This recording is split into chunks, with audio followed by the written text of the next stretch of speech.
Greetings, folks. And today I would want to specifically look at the fruits of dynasties versus hustlers in the context that led to the 2022 general elections in Kenya.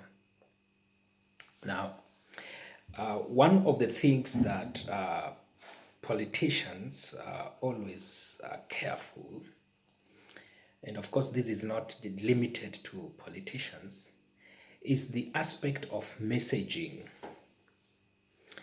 Messaging is very important because it is going to give you an opportunity to disseminate information to your audience, definitely with the intention of persuading them and ensuring that you are either maintaining them or bringing new fold on board. And so I want to particularly look at the messaging of UDA, which is by now the ruling party in Kenya. They choreographed a tool that they called Hastlers versus Dynasties. And this particular uh, tool was well used, and of course, it was intended to achieve certain, if I call, political objectives. Now, dynasties basically these are people who have certain privilege and they belong to a certain class, and they don't struggle. Things are there, and the hustlers. It is assumed that these are people who are on the lower end of the cadre, people who are struggling, and people who are there to really make their end means, not necessarily in a friendly or suitable manner. However, if we look at really the meaning of the term hustler, it's basically it gives negative denotations. Though, as it is always used, it is used to by politicians to give that impression of people who are of the lower cadre and people who are struggling to make their end meet, and the poor, the needy in the society.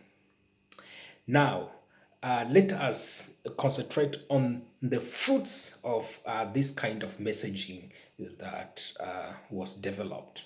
And by the way, this concept, of course, is not a new concept, but in the Kenyan context, the term hustlers was coined and emphasized by Professor Mtai Nguni, who is one of the political analysts or scientists.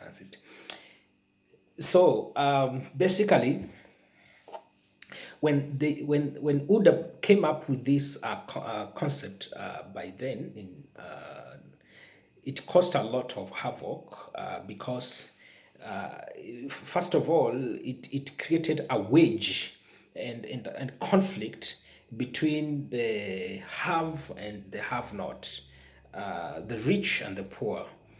And so there was a sense that especially those on the lower cadre would begin to fight and invade those who had, so as they would get something from them. And the automatic thing that will happen is that the rich would defend themselves, and the outcome of it may not necessarily be good. And so when this term, when they began using this term, uh, there was a bit of a sensitive thing that began happening, and I remember to some point there were people who began complaining that their vehicles are being attacked from some part of the country. because those on the lower cadre, they felt that these are the people who have taken advantage of us, and we are where we are because it is them who have, and they have everything. And so the fruits of this kind of concept, one, it creates tensions and conflicts. And this kind of conflict is between the have and the have not. And meaning the implication of it is that it will see people attacking others. It will see people wanting to sow where they have not reaped. It will see people who are aggressive on others. And by the way, this also, the issue of rich and poor, again, it's a relative term. As much as we have those who are completely below the poverty line, and we have the middle class, and now the rich people. But at the end of the day, again, it's a relative term, because what of a person in that estate or village who feels, because you have more cows than I have, and you have a big chunk of land than I have. So if you put the value of these assets, it means you are richer than I.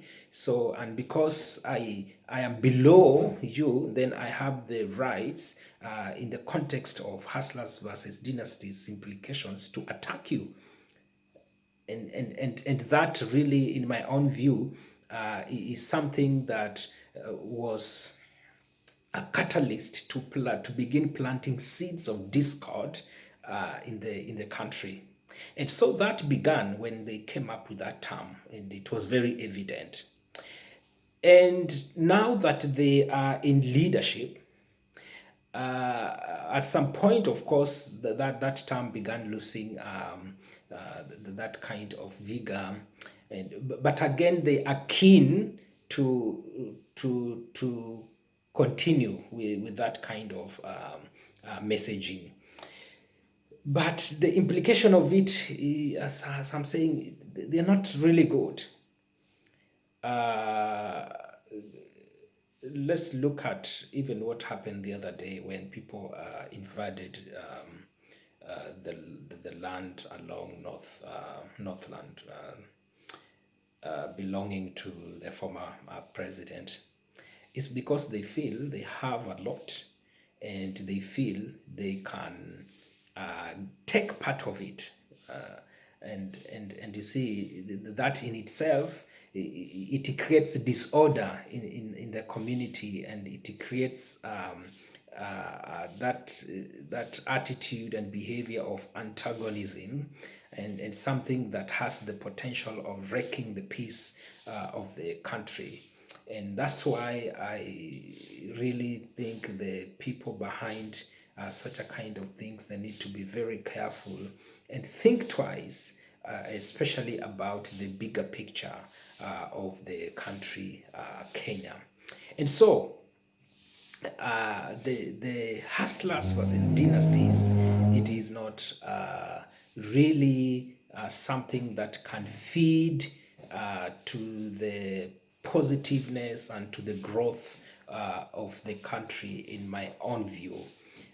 Because we are in a capitalist country where there is high level of disparities between the poor and the rich, be it even in terms of education. You find there are those who had opportunity and they got more educated than the others, and so these things at the end of the day will plant seeds of discords, and it will build the anger of a section of citizens, and at the end of the day it will flame the country in a bad taste. And I'm sure if the leadership of this country is very keen, I don't think, as much as they would want to be keen on such a messaging to maintain a section of voting bloc, or to ensure that politically they are relevant, at the end of the day, it is harmful to the country. In my own view, it is harmful to the country, and it need to be desisted. It need to be stopped. any leadership that capitalizes on it, at the end of the day, it creates a lot of seeds of discords in the country, and so it is not a good thing. And this concept, it is a concept that it cannot really be practical for us, especially even in the African context and even in the Kenyan context. One, as I've already mentioned, no, we are a capitalist country, and there are already disparities, and the other thing is that you are talking of a country that already people have decided over a long time to use ethnicity in a negative sense to achieve their own selfish interest. And so when you add to it the concept of dynasties versus hustlers, in my own view, that kind of leadership that appreciates that it's a reckless leadership, that at the end of the day, it is breeding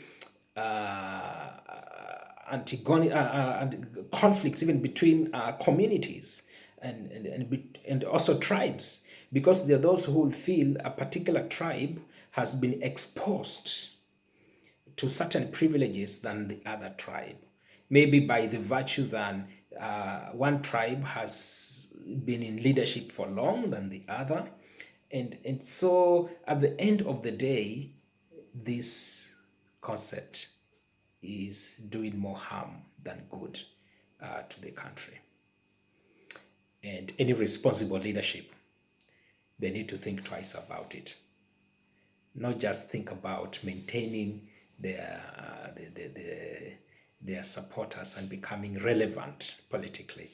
They need to think about being responsible leaders and using the right thing that will build positive energies and add required positive impetus to the people of Kenya, that at the end of the day it will build that oneness, that cohesion, things that the late president of Tanzania, Nyerere would say, Utu, Ubunduism.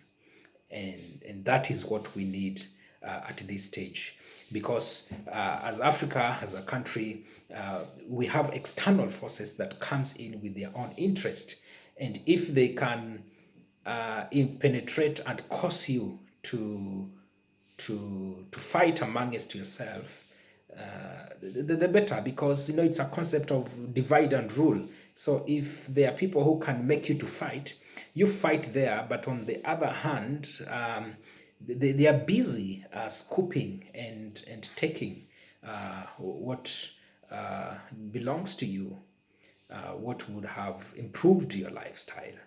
Because if you are fighting, you have no time to see what is happening. Your energy, your concentration is diverted. And so this term is not a good one. And in my own view, any responsible leadership must completely get rid of it for the betterment of the country. God bless Kenya.